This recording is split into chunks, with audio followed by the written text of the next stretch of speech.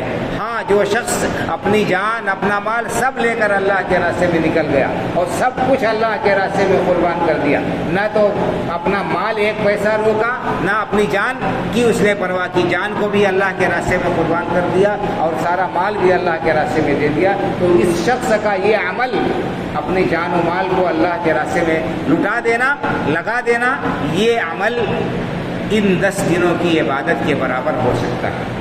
تو بھائیو اور بزرگوں، یہ ہے ذی الحجہ کے ابتدائی 10 دنوں کی فضیلت اور ان کا مقام، اور یہ بخاری اور مسلم کی حدیث ہے، بالکل صحیح حدیث یہ، اور صحیح ترین کتاب کے اندر یہ موجود ہے۔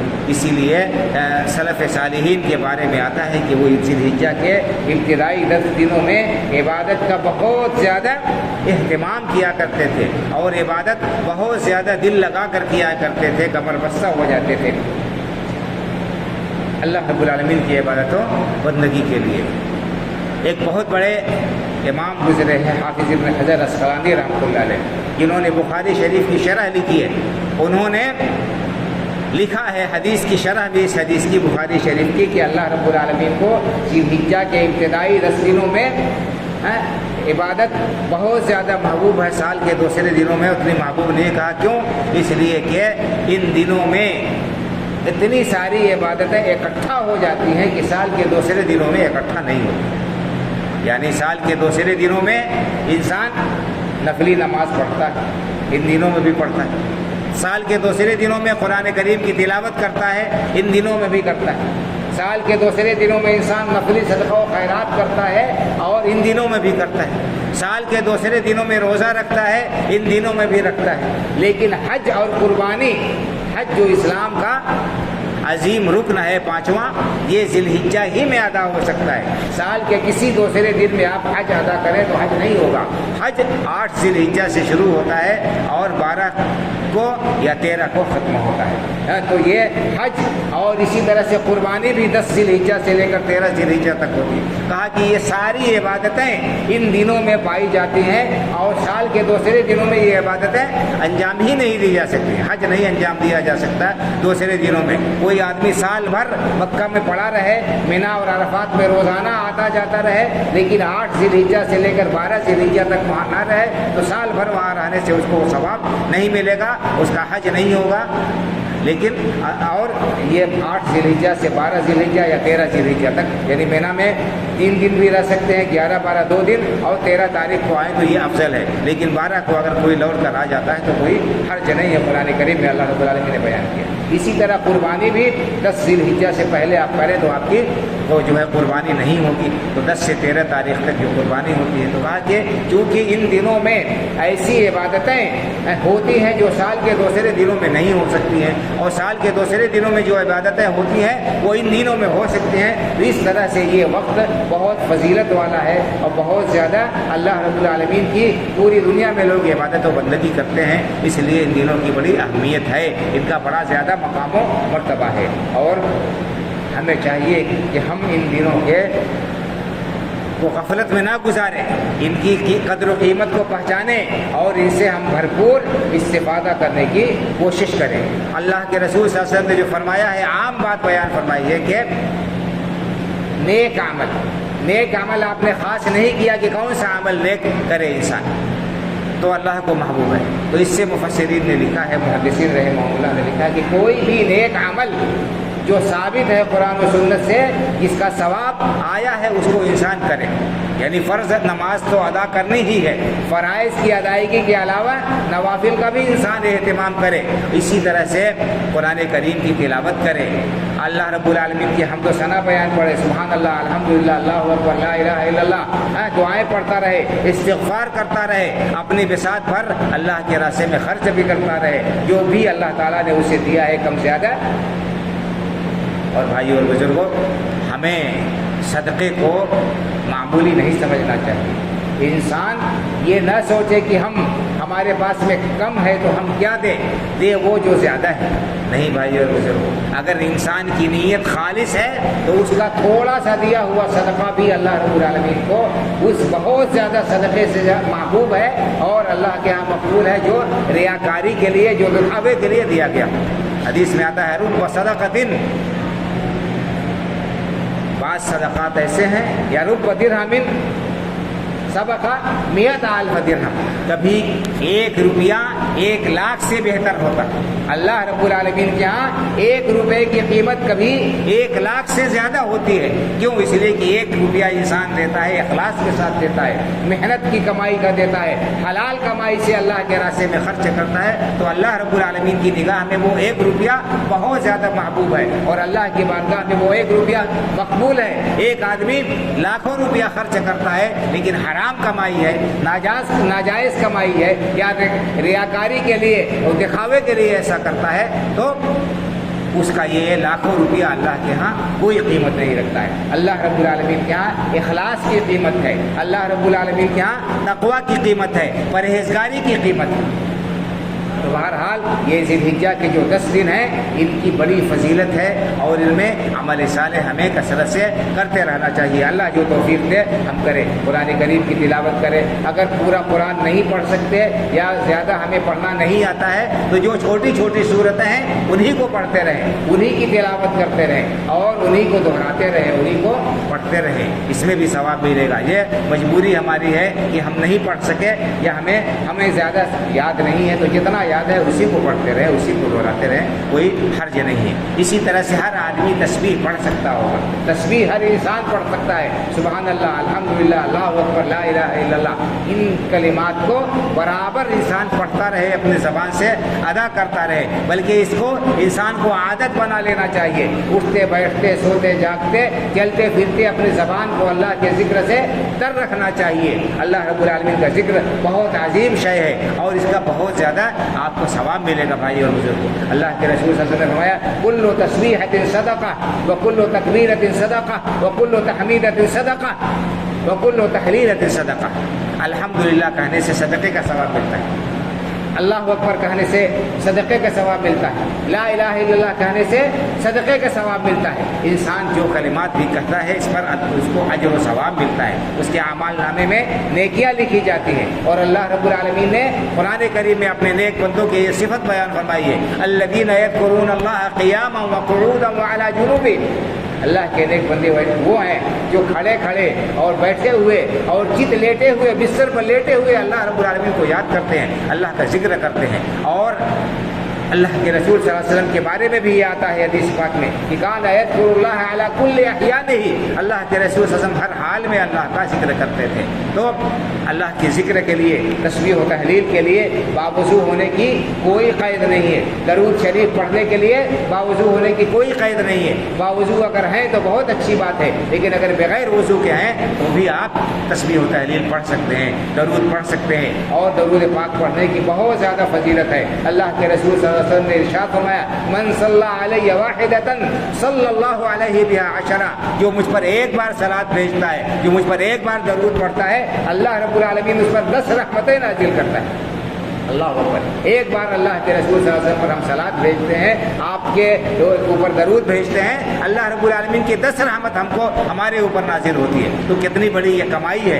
ہم اللہ کے رسول صلی اللہ علیہ وسلم کے اوپر کثرت سے صلاۃ پڑھتے رہیں، صلاۃ پڑھتے رہیں جو آپ نے سکھایا ہے، جو آپ نے سکھایا ہے، جو نماز میں ہم پڑھتے ہیں۔ اللہم صلی علی محمد وعلی آل محمد کما صلیت علی ابراہیم وعلی آل ابراہیم انک حمید مجید۔ اللہم بارک علی محمد وعلی آل محمد کما بارکت علی ابراہیم وعلی آل ابراہیم انک حمید مجید۔ اس کو کثرت سے پڑھتے رہیں، اور خاص طور سے جمعہ کی رات اور جمعہ کے دن میں۔ جمعہ کی رات کب سے شروع ہوتی ہے؟ جو رات گزر گئی، جمعرات کا دن ختم ہوا، دن ڈوب گیا، جمعہ کی رات شروع ہو گئی۔ جمعہ کی رات میں اور جمعہ کے دن میں مغرب تک کثرت سے اللہ کے رسول صلی اللہ علیہ وسلم پر درود پڑھنے کا آپ نے حکم دیا ہے اور تاکید فرمائی ہے۔ تو ہمیں چاہیے کہ ہم ان نیکیوں کو حقیر اور معمولی نہ سمجھیں اور ان کی طرف سے ہم غفلت نہ برتیں۔ تو اللہ کے رسول صلی اللہ علیہ وسلم نے جو بیان فرمایا ہے کہ ذی الحجہ کے 10 دنوں میں اللہ رب العالمین کو نیک عمل بہت محبوب ہے، بہت زیادہ محبوب ہے، تو ہمیں اس کا اہتمام کرنا چاہیے۔ ہم اپنا کام کرتے رہیں، اپنے دکان میں ہے، اپنے کارخانے میں ہے، اپنے گھر میں ہے، کچھ بھی ہم کر رہے ہیں اور زبان ہماری اللہ کے ذکر سے تسبیح و تحلیل سے کر رہے اور ہم درود پڑھتے رہیں، اس سے ہمارے اعمال نامے میں نیکیاں لکھی جاتی رہیں گی۔ اور خاص طور سے عشرہ ذی الحجہ میں تکبیر کی بہت زیادہ فضیلت ہے، انسان کو کثرت سے تکبیر کہتے رہنا چاہیے۔ یہ جو بات مشہور ہے کہ 9 ذی الحجہ کی فجر سے لے کر 13 ذی الحجہ کی عصر تک ہر فرض نماز کے بعد تکبیر کہنا چاہیے، اس کا کوئی ثبوت نہیں ہے۔ اصل یہ ہے کہ ذی الحجہ کا چاند نکلنے کے ساتھ ہی تکبیر شروع کر دی جائے اور کوئی وقت ابھی متعین نہیں، فرض نماز کے بعد ہی نہیں، اور دوسرے اوقات میں بھی انسان کو کثرت سے تکبیر پڑھتے رہنا چاہیے۔ 2 صحابی حضرت ابو ہریرہ رضی اللہ تعالیٰ عنہ اور حضرت عبداللہ ابن عمر رضی اللہ عنہما دونوں کے بارے میں آتا ہے کہ ذی الحجہ کے دنوں میں یہ لوگ بازار جاتے تھے، مدینے کے بازار میں جا کر وہاں زور زور سے تکبیر پکارتے تھے تاکہ لوگوں کو یاد آ جائے اور وہ لوگ تکبیر پڑھیں۔ تو اس طرح سے کسی بھی وقت کہیں پر بھی انسان کو تکبیر پڑھنا چاہیے۔ ذی الحجہ کا چاند نظر آنے کے بعد اللہ رب العالمین نے قرآن میں فرمایا وَاذْكُرُوا اللَّهَ فِي أَيَّامٍ مَّعْدُودَاتٍ، اللہ رب العالمین کو چند گنتی کے دنوں میں کثرت سے یاد کرو۔ تو یہ ایام معدودات سے علماء نے یہی لکھا ہے کہ اس سے ذی الحجہ کے جو ہے کہ دن مراد ہے، ان میں کثرت سے ہمیں جو ہے درود پڑھتے رہنا چاہیے، کہ تکبیر پڑھتے رہنا چاہیے، تکبیر پڑھتے رہنا چاہیے۔ اسی طرح سے ان دنوں میں 1 ذی الحجہ سے لے کر 9 ذی الحجہ تک جب بھی جتنا بھی روزہ ہم رکھ سکتے ہیں ہمیں روزہ بھی رکھنا چاہیے۔ یہ بھی نیک عمل ہے، اس کا بھی بہت زیادہ ثواب ہے۔ خاص طور سے 9 ذی الحجہ کا روزہ جس کو عرفہ کا روزہ کہتے ہیں، اللہ کے رسول صلی اللہ علیہ وسلم نے فرمایا کہ 9 ذی الحجہ یوم عرفہ کا روزہ رکھنے سے انسان کے 1 سال پچھلے اور 1 سال اگلے گناہ صغیرہ جو ہے چھوٹے چھوٹے گناہ وہ معاف ہو جاتے ہیں۔ کتنا بڑا ثواب ہے، ایک دن ہم روزہ رکھیں گے اور ہمارے 2 سال کے گناہ معاف ہوں گے۔ گناہ صغیرہ چھوٹے گناہ جو انسان سے انجانے میں ہو جاتے ہیں وہ گناہ اللہ رب العالمین اپنے فضل و کرم سے معاف کر دیں گے۔ تو یہ اللہ رب العالمین کا کرم ہے، اس کی مہربانی ہے، اس کا انعام ہے کہ اس نے ہمیں ایسے مواقع دیے ہیں، ایسے عظیم دن ہمیں عطا کیے ہیں کہ ان کی اگر ہم قدر کریں اور ان سے ہم فائدہ اٹھائیں تو ہم بہت زیادہ کمائی کر سکتے ہیں، بہت زیادہ ہم اجر و ثواب اکٹھا کر سکتے ہیں اور ہم اللہ رب العالمین کی رضامندی حاصل کر سکتے ہیں۔ بھائی اور بزرگوں، ہمیشہ ہر ایک چیز کا ایک موسم ہوتا ہے، ایک سیزن ہوتا ہے، بیوپار کا بھی ایک سیزن ہوتا ہے، تجارت کا بھی ایک سیزن ہوتا ہے۔ لوگ جانتے ہیں کہ ہاں اس موسم میں فلاں چیز کی بکری ہوگی، اس کی کھپت ہوگی، تو لوگ اسی حساب سے تیاری کرتے ہیں تاکہ موسم کا بھرپور فائدہ اٹھائیں۔ جاڑے کا موسم آتا ہے تو جاڑے کا سامان بیچنے والے کمبل ہے اور جیکٹ ہے اور سویٹر ہے اور گرم کپڑے، اس کو لوگ رکھ لیتے ہیں، اسٹاک کر لیتے ہیں تاکہ سیزن آئے تو ہم زیادہ سے زیادہ کمائی کر لیں۔ گرمی کے حساب سے اسی طرح سے گرمی کی چیزیں لوگ اے سی، پنکھے، کولر، یہ وہ ساری چیزیں اسٹاک کر لیتے ہیں۔ برسات کے زمانے میں آدمی چھتری بیچنے والے اس کا انتظام کر لیتے ہیں۔ جو بھی سیزن ہوتا ہے، تہواروں کا سیزن ہوتا ہے، شادی بیاہ کا سیزن ہوتا ہے، تو ہر میدان کے لوگ یہاں فلاں چیز کی ضرورت پڑے گی وہ انتظام کر لیتے ہیں پہلے سے تاکہ زیادہ سے زیادہ ہم کمائی کریں۔ تو دنیا کے معاملے میں ہم اتنے ہوشیار ہیں، اتنے چالاک ہیں کہ ہم کوئی سیزن، کوئی موقع گنوانا نہیں چاہتے، ہاتھ سے جانے نہیں دینا چاہتے، لیکن آخرت کے لیے کمائی کا سیزن آتا ہے، گزر جاتا ہے، ہمیں ہوش نہیں ہوتا ہے، ہم اس کے بارے میں فکر نہیں کرتے ہیں، اس موقع کو ہم جو ہے کام میں لانے اور اس سے فائدہ اٹھانے سے ہم غافل رہتے ہیں۔ یہ بہت بڑی بھول ہے بھائی اور بزرگوں، اس پہلو سے بھی ہمیں سوچنا چاہیے۔ دنیا کی یہ زندگی ہمیں معلوم ہے کہ چند روزہ ہے اور ہم جتنا کچھ بھی کما لیں سب کو چھوڑ کر ہمیں یہاں سے جانا ہے۔ ہمارے قبر میں اور آخرت میں کام آنے والی کوئی چیز ہے تو ہمارے اعمال ہوں گے، ہمارا ایمان اور ہمارا عمل یہی ہمارے ساتھ آئے گا، دے گا، ہمارا ساتھ دے گا اور یہی ہمارے کام آئے گا۔ اور ہم اسی طرف سے غافل ہیں، ہم اسی طرف سے غافل ہیں۔ اعمال کے معاملے میں بڑی کوتاہی ہمارے اندر پائی جاتی ہے، بڑی بدعملی اور بڑی غفلت پائی جاتی ہے۔ ضرورت اس بات کی ہے کہ ہم اس طرف توجہ دیں، آخرت کے لیے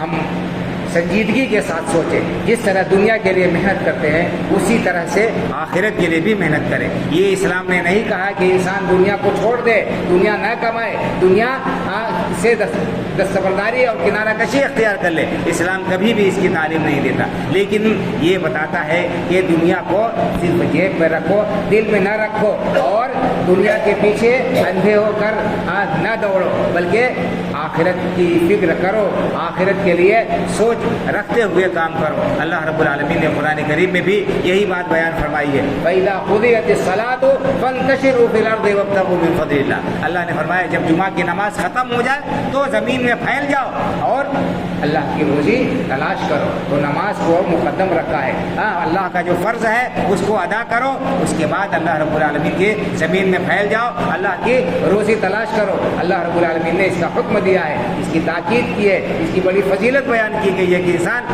حلال کمائی کرے، حلال کمائی کر کے، محنت کر کے اپنا اور اپنے بال بچوں کا پیٹ پالے۔ بلکہ ایک صحیح حدیث میں بخاری شریف کی اللہ کے رسول صلی اللہ علیہ وسلم نے اس کو بھی صدقہ کہا ہے کہ انسان اپنے بال بچوں کے لیے کے اوپر جو خرچ کرتا ہے اس پر بھی اسے صدقے کا ثواب ملے گا۔ انسان اپنے بال بچوں کے اوپر جو خرچ کرتا ہے اس پر بھی اسے صدقے کا ثواب ملتا ہے، بخاری شریف کی حدیث ہے۔ تو اسلام نے دنیا کمانے سے منع نہیں کیا ہے، اس کی ترغیب دی ہے، تلقین کی ہے، منع کیا ہے اس بات سے کہ ہم دنیا کمانے میں حرام و حلال کی تمیز فراموش کر دیں، جائز و ناجائز کا خیال نہ رکھیں، حلال و حرام کا پاس و لحاظ نہ رکھیں، اندھے اور بہرے بن کر دنیا کے پیچھے پڑ جائیں۔ ایسے لوگ خسارے اور گھاٹے میں رہنے والے ہیں، ایسے لوگوں کو اللہ رب العالمین پسند نہیں کرتا۔ بہرحال خلاصہ کلام یہ ہے، کہنے کا مقصد یہ ہے کہ آنے والے جو دن ہے، اگلا جمعہ جو رہے گا وہ ذی الحجہ کی چاہے پہلی تاریخ ہو یا دوسری تاریخ ہو سکتی ہے، ان دنوں کی ہم قدر کریں اور ذی الحجہ کے دنوں میں ہم عبادت کا اہتمام کریں زیادہ سے زیادہ۔ اور اس کے بعد قربانی کے بارے میں آپ کو معلوم ہی ہے کہ قربانی اسلام کا ایک عظیم شعار ہے، اور جس کو استطاعت ہو اسے ضرور قربانی کرنی چاہیے۔ اس سلسلے میں غفلت اور کوتاہی نہیں ہونی چاہیے۔ اسی طرح سے اللہ کے رسول صلی اللہ علیہ وسلم کی حدیث ہے، آپ نے بیان فرمایا کہ اگر کوئی شخص قربانی کرنا چاہتا ہے تو اسے چاہیے کہ ذی الحجہ کا چاند نظر آنے کے بعد سے قربانی کرنے تک اپنے ناخن و بال نہ کاٹے، اپنے ناخن و بال نہ کاٹے۔ یہ پابندی اس کے لیے ہے جو قربانی کرنا چاہتا ہے۔ اگر کوئی شخص قربانی نہیں کرتا ہے، اس کے پاس استطاعت نہیں ہے، تو اس کے اوپر پابندی نہیں ہے، لیکن جو قربانی کرنا چاہتا ہے اس کے لیے اللہ کے رسول نے منع کیا ہے، روک لگائی ہے۔ اس لیے اگر کوئی شخص قربانی کرنا چاہتا ہے تو جمعہ سے پہلے پتہ کرے گی چاند رات کا کس تاریخ کو ہے، بدھ کو 29 تاریخ ہے ذی القعدہ کی، بدھ کو 29 تاریخ ہے، تو ہو سکتا ہے 29 کا چاند ہو جائے۔ اگر 29 کا چاند ہو جائے گا تو جمعرات کو 1 تاریخ ہو جائے گی، اور اگر 29 کا چاند نہیں ہوا تو جمعرات 30 ہوگی۔ المہم بدھ تک انسان اپنے ناخن اور بال وغیرہ کاٹ لے، صفائی ستھرائی کر لے، تاکہ ذی الحجہ کا چاند نظر آنے کے بعد اسے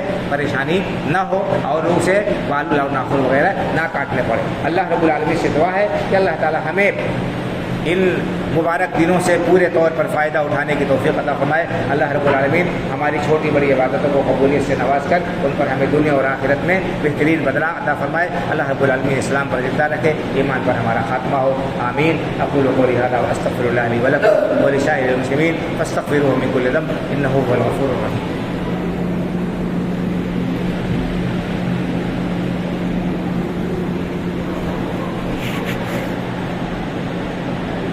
إن الحمد لله نحمده ونستعينه ونستغفره ونؤمن به ونتوكل عليه ونعوذ بالله من شرور أنفسنا ومن سيئات أعمالنا من يهده الله فلا مضل له ومن يضلل فلا هادي له وأشهد أن لا إله إلا الله وحده لا شريك له وأشهد أن محمدا عبده ورسوله إن الله وملائكته يصلون على النبي يا أيها الذين آمنوا صلوا عليه وسلموا تسليما اللهم صل على محمد وعلى آل محمد كما صليت على إبراهيم وعلى آل إبراهيم إنك حميد مجيد اللهم بارك على محمد وعلى آل محمد كما باركت على إبراهيم وعلى آل إبراهيم إنك حميد مجيد اللهم انصر من نصر دين محمد صلى الله عليه وسلم واجعلنا منهم واخذل من خذل دين محمد صلى الله عليه وسلم ولا تجعلنا منهم عباد الله رحمكم الله إن الله يأمر بالعدل والإحسان وإيتاء ذي القربى وينهى عن الفحشاء والمنكر والبغي يعظكم لعلكم تذكرون فاذكروا الله يذكركم وادعوه يستجب لكم ولذكر الله أكبر والله يعلم ما تصنعون